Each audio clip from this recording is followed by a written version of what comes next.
بسم اللہ الرحمن الرحیم۔ حضرت ابوذر غفاری مشہور صحابی ہیں جو بعد میں بڑے زاہدوں اور بڑے علماء میں سے ہوئے۔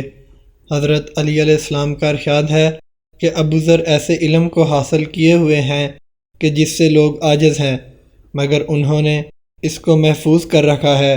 جب ان کو حضور اکرم صلی اللہ علیہ وآلہ وسلم کے نبوت کی پہلی خبر پہنچی تو انہوں نے اپنے بھائی کو حالات کی تحقیق کے واسطے مکہ بھیجا کہ جو شخص یہ دعویٰ کرتا ہے کہ میرے پاس وحی آتی ہے اور آسمان کی خبریں آتی ہیں، اس کے حالات معلوم کریں اور اس کے کلام کو غور سے سنیں۔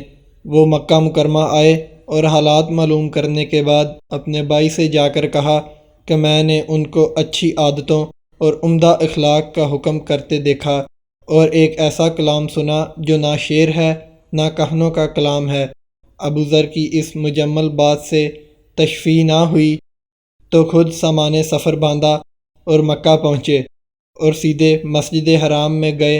حضور اکرم صلی اللہ علیہ وآلہ وسلم کو پہچانتے نہیں تھے اور کسی سے پوچھنا مصلحت کے خلاف سمجھا۔ شام تک اسی حال میں رہے۔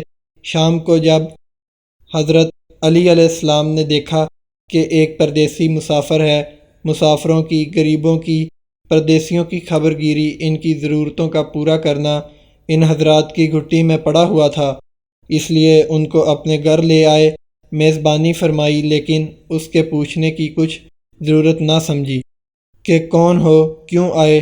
مسافر نے بھی کچھ ظاہر نہ کیا۔ صبح کو پھر مسجد آ گئے اور دن بھر اسی حال میں گزارا کہ خود پتہ نہ چلا اور دریافت کسی سے نہیں کیا۔ غالباً اس کی وجہ یہ ہوگی کہ حضور اکرم صلی اللہ علیہ وآلہ وسلم کے ساتھ دشمنی کے قصے بہت مشہور تھے۔ آپ کو اور آپ کے ملنے والوں کو ہر طرح کی تکلیفیں دی جاتی تھیں۔ ان کو خیال ہوا کہ صحیح حال معلوم نہیں ہوگا اور بدگمانی کی وجہ سے مفت کی تکلیف علیحدہ رہی۔ دوسرے دن شام کو بھی حضرت علی علیہ السلام کو خیال ہوا کہ پردیسی مسافر ہے، بظاہر جس غرض کے لیے آیا ہے وہ پوری نہیں ہوئی، اس لیے پھر اپنے گھر لے گئے اور رات کو کھلایا سلایا، مگر پوچھنے کی اس رات کو بھی نوبت نہ آئی۔ تیسری رات کو پھر یہی صورت ہوئی تو حضرت علی علیہ السلام نے دریافت کیا، فرمایا کہ تم کس کام سے آئے ہو، کیا غرض ہے؟ تو حضرت ابوذر نے پہلے ان کو قسم اور عہد و پیمان دیے اس بات کے کہ وہ صحیح بتائیں، اس کے بعد اپنی غرض بتلائی۔ حضرت علی علیہ السلام نے فرمایا کہ وہ بے شک اللہ کے رسول ہیں اور صبح کو میں جب جاؤں تو تم میرے ساتھ چلنا، میں وہاں تک پہنچا دوں گا، لیکن مخالفت کا زور ہے، اس لیے راستہ میں اگر مجھے کوئی شخص ایسا ملا جس سے میرے ساتھ چلنے کی وجہ سے تم پر کوئی اندیشہ ہو تو چلے چلنا، میرے ساتھ ٹھہرنا نہیں جس کی وجہ سے تمہارا میرا ساتھ ہونا معلوم نہ ہو۔ چنانچہ صبح کو حضرت علی علیہ السلام کے پیچھے پیچھے حضور اکرم صلی اللہ علیہ وآلہ وسلم کی خدمت میں پہنچے۔ وہاں جا کر بات چیت ہوئی، اسی وقت مسلمان ہو گئے۔ حضور اکرم صلی اللہ علیہ وآلہ وسلم نے ان کی تکلیف کے خیال سے فرمایا کہ اپنے اسلام کو ابھی ظاہر نہ کرنا، چپکے سے اپنی قوم میں چلے جاؤ، جب ہمارا غلبہ ہو جائے اس وقت چلے آنا۔ انہوں نے عرض کیا، یا رسول اللہ، اس ذات کی قسم جس کے قبضہ میں میری جان ہے کہ اس کلمہ توحید کو ان بے ایمانوں کے بیچ چلا کے پڑھوں گا۔ چنانچہ اسی وقت مسجد حرام میں تشریف لے گئے اور بلند آواز سے اشہد ان لا الہ الا اللہ و اشہد ان محمد رسول اللہ پڑھا۔ پھر کیا تھا، چاروں طرف سے لوگ اٹھے اور اس قدر مارا کہ زخمی کر دیا، مرنے کے قریب ہو گئے۔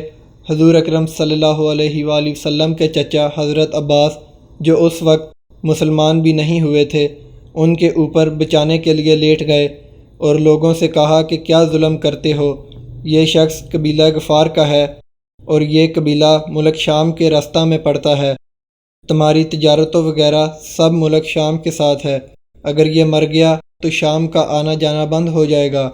اس پر ان لوگوں کو بھی خیال ہوا کہ ملک شام سے ساری ضرورتیں پوری ہوتی ہیں، وہاں کا راستہ بند ہو جانا مصیبت ہے، اس لیے ان کو چھوڑ دیا اور دوسرے دن پھر اسی طرح انہوں نے جا کر بلند آواز میں کلمہ پڑھا، اور لوگ اس کلمہ کے سننے کی تاب نہ لا سکتے تھے اور اس لیے ان پر ٹوٹ پڑے۔ دوسرے دن بھی حضرت عباس نے انہیں اسی طرح سمجھا کر ہٹایا کہ تمہاری تجارت کا راستہ بند ہو جائے گا۔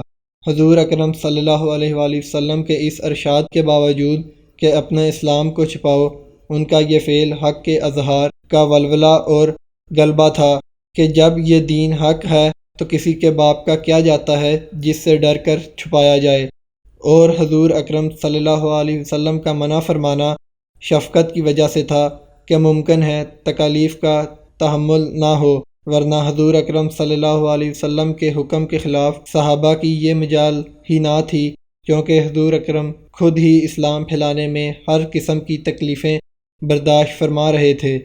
اس لیے حضرت ابوذر نے سہولت پر عمل کی بجائے حضور اکرم صلی اللہ علیہ وآلہ وسلم کے اتباع کو ترجیح دی۔ یہی ایک چیز تھی کہ جس کی وجہ سے ہر قسم کی ترقی دینی اور دنیاوی صحابہ اکرام کے قدم چوم رہی تھی اور ہر میدان ان کے قبضہ میں تھا۔ جو شخص بھی ایک مرتبہ کلمہ شہادت پڑھ کر اسلام کے جھنڈے کے نیچے آتا تھا، بڑی سے بڑی قوت بھی اس کو روک نہ سکتی تھی، اور بڑے سے بڑا ظلم اس کو دین کی اشاعت سے ہٹا سکتا تھا۔ دعا ہے کہ اللہ تعالی ہم سب کو بھی صحابہ اکرام کے نقش قدم پر چلنے کی توفیق عطا فرمائے۔